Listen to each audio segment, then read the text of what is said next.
Good day, everyone. I hope everybody's doing well, blessed, and enjoying family. As always, muchas gracias to everyone for everyone's words, wishes, prayers, as the love and support everyone shares and sends my way. From the heart, I appreciate every one of you. Also, do please like, share, subscribe, and hype to this video. Gracias. Well, everyone, getting right into wanna share with you today. Today more so is gonna be about a good camarada all around and how a power struggle amongst two Pilis would end up reaching him, right? But anyways, allow me to make sense of it, right? La camarada speaking about is Stomps from Lomas, SGV, right? And the first time I heard of him was what I had already shared with you, I believe, like a year ago. Uh, but don't quote me on that. It might be a little longer than that, right? Which is in Corcoran, right? When I got there from Tehachapi, right? He had gotten there, but he was over there in two left. And that's when Mad Dog from Sangra, he got to four right with us, right? Right above. And you know, me personally, like I mentioned before, you didn't really know about Mad Dog. If you were involved somehow, some way in that mix of that incident, right? That happened in El Monte. But the homie Stomps, he uh he got there because he was ordered directly by Lalo to remove to remove Mad Dog or Pepe, right? And Folsom, and he was part of the people of responsibility there, you know. And well, he would end up pulling a mission, right? Taking care. They whacked Mad Dog, like I mentioned to you guys before. And when he got there and he went through the process, if he was okay, if everything, it came back que todo bien. Who he was representing on in Folsom, he was firmes, which is it's terco, right? But the thing that took him to the hole was because he did it for his Billy, right? Which is Lalo again. At the time there was, like I stated on that story, there was a lot of anger when he got hit, and then when he hit for right away when we found out he was involved with the murder of them kids and stuff, even though he wasn't the shooter or he was still there, right? And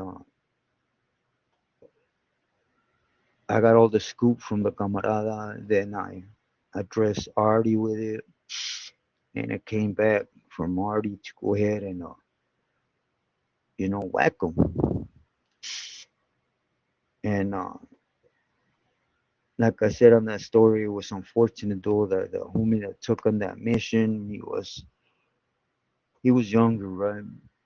Nevertheless, he bucked up, handled it, and whacked him. But Pepe did end up getting the best of the homies, you know. So, anyways, you gotta give props to this individual, right? Me, I looked at it like, hey, this cat, even though he was involved with that murder, and you have all sides to trip about, right? One is wet or shy trying to cover his butt and removing everybody involved, and then you have multiple PDs that don't want to hear about nobody from Sangra that was there that night. You know, he wouldn't lock it up, and then later on it came down why, right?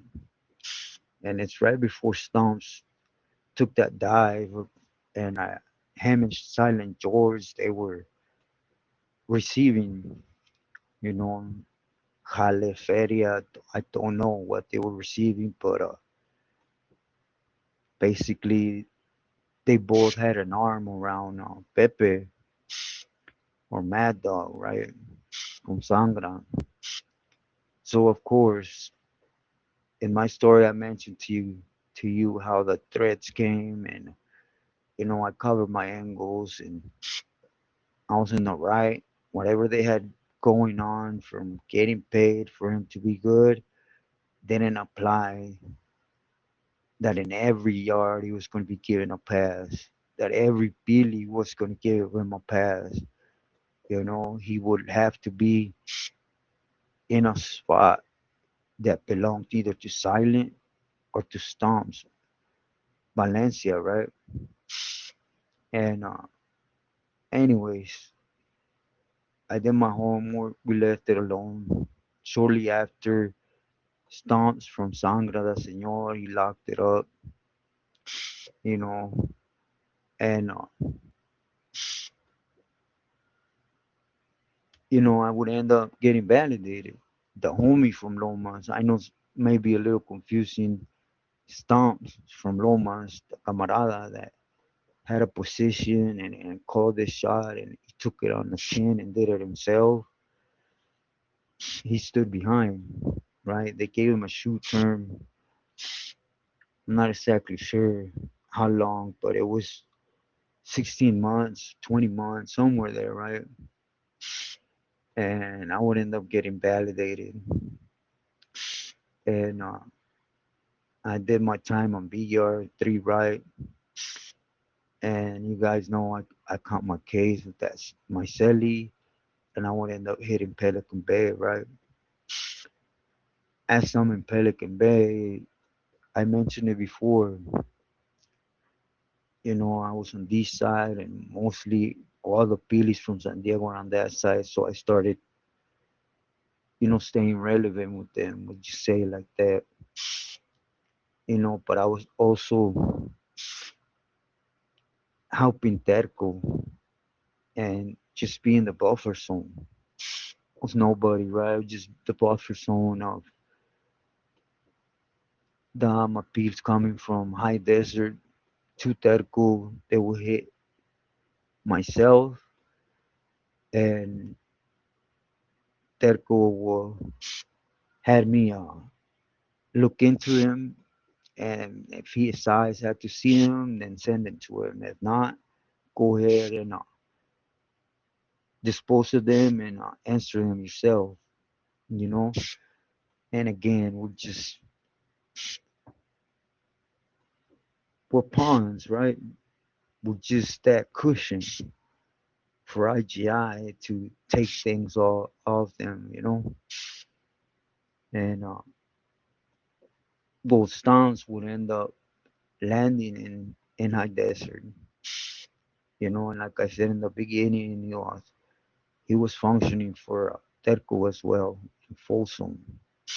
He completed his shoot term. He went up there, and about a month, Terco would assign him to join the crew that was already there for him.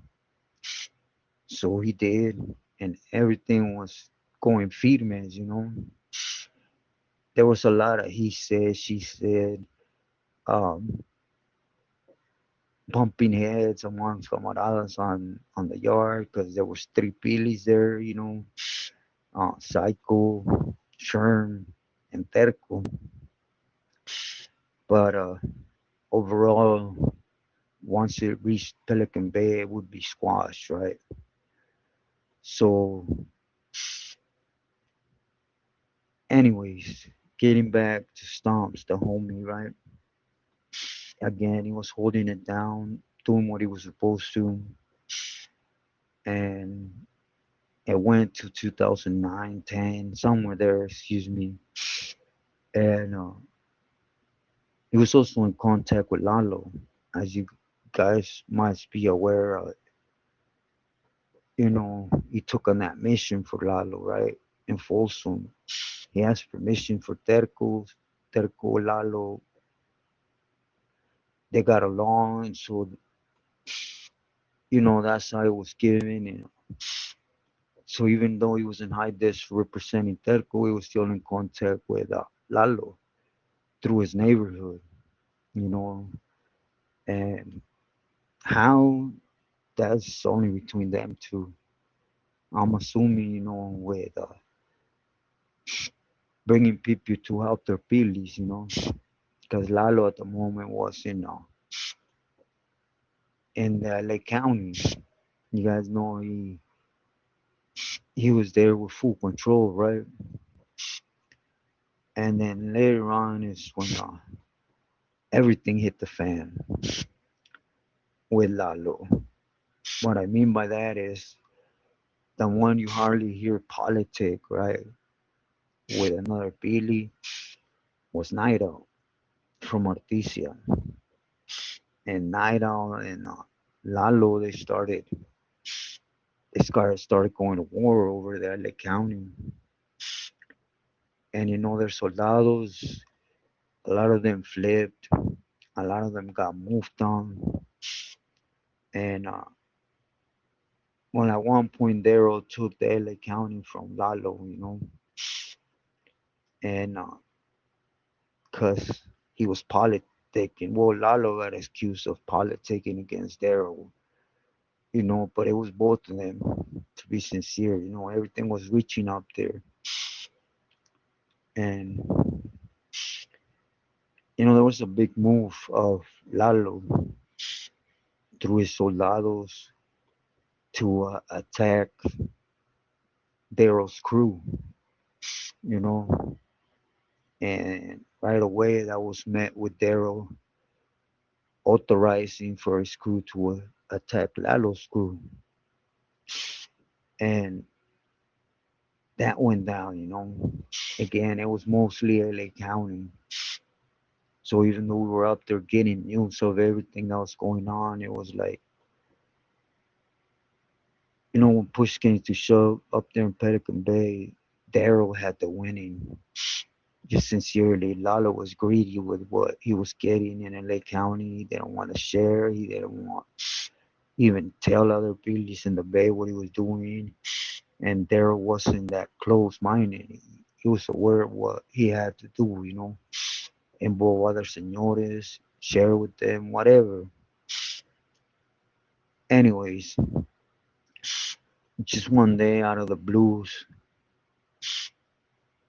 we get the news up in Pelican Bay by one of Terco's representatives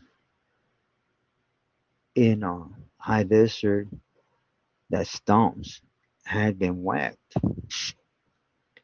And the people that they moved on Stomps had the wheelers, the automobiles, okaying it from Daryl.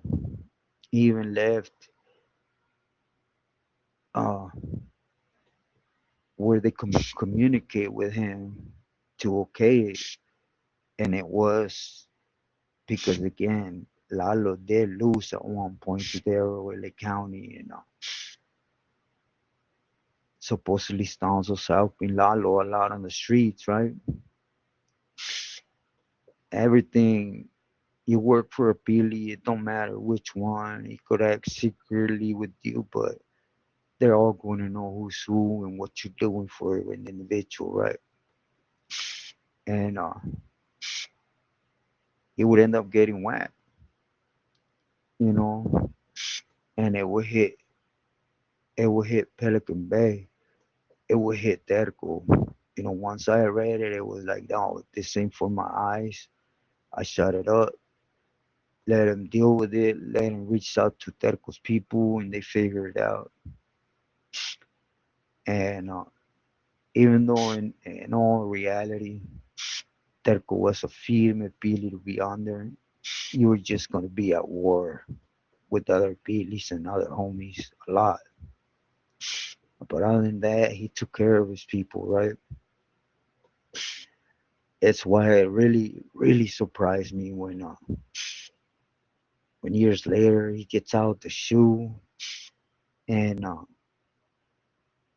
me personally, he had me discipline camaradas harsh for them drinking on the yard and for him to be out in high desert drunk on the yard and disrespect the crib and get whacked by the crib and it will lead to Salinas Valley, right?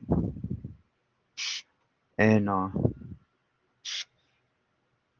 it would surprise me, because at least when he was sitting back there, he would not act like that. You know, the yards I helped him with, it was always you can't do this on the yard, you mandatory this on the yard. It just it, it wasn't like himself, that incident, but it happened. And again, he had a relationship with Nido, right? They spoke through that Amapil Nido send when he sent them shooters, and it just Terco got at me and told me like, "Hey, Chino, put an Amapil together and let so and so know that things were explained to me and there's nothing wrong there. There's no repercussion to come. If Stomps comes back out to the yard as a personal favor, he's not allowed to walk amongst us. And it ain't my decision. It's coming from Daryl, and it's final. And even though one knows it's wrong, I put that on my pill together and shot it. And the homie would not end up coming back out to our district. They would end up moving him for being a victim. But wherever he got out, Night Owl was a silent one. He liked to do things on the hush hush, right? It's a firme individual. But whenever he took an action, he made sure he seen it through, in and out. So when the Parada landed in a different prison, he seen fit that Stomps would get hit and removed again, and so on, to that unedible happen. To me, I wanted to ask that way, como aquí queda, homie, they didn't do nothing, and whatever's happening in Lake County is none of our business. He's over here. But without even asking, Telco told me, like, hey, Stomps on the streets, he's moving pawns for Lalo, and right now Lalo's on the fence, right? We can't sideline with Lalo, so we just to avoid that problem, we just let it ride out, and it's what always happens, you know. Camaradas unfortunately get caught up in between two individuals that over greed and jealousy, because that's what it was. It was about LA County and what was coming in and out and having control of it, and with good reason, right? There's a lot of money in LA County that that little downtime Lalo had in investigation for. He was the first one to struck out. We just leave it at that, right? Against Night Out, Lalo took the proper steps. They put for a short time Lalo in the shelf, and Naito took advantage of that and dealt with everybody involved with him, and that's what happens. Unfortunately, camaradas, we don't have no say so. You're a sureño, you know, campolero, that you either for a pili or you're not. And in the yard, that's all that's going to count. Which pili is going to pull you in to help his cause. Never mind that them type of wars, there's always going to be one of the two pilis that's going to lose it, and everybody underneath them are going to go with them for taking them steps on moving on another pili and his crew. But again, it's just a position, right? That just belonging to the car, you will be involved in. There will be no action for you to skid through it. No one. Let's just say you're a Southsider. You haven't earned your bones, right? Or you haven't earned your suit, maybe a shield, sureño, or whatever. But if you have a Pili directly come to you and tell you, hey, I need you to click up with so and so, and I want this vatos clear from the yard, what are you gonna say? Dispuesto, right? That's boogie. That's your only answer. You beat around the bush and you become part of the problem. And that's the inlet, you know. Enjoy freedom. Inside, unfortunately, politics are what runs everything. And the biggest dilemma you could say about that is senores pilis that make every decision, and we don't have the right, or sureños, to say anything other than that, than to go with it. If they fall, you're gonna fall. Don't matter what if you've done for the causa. So enjoy freedom, stay true to yourself, and loyal to loved ones.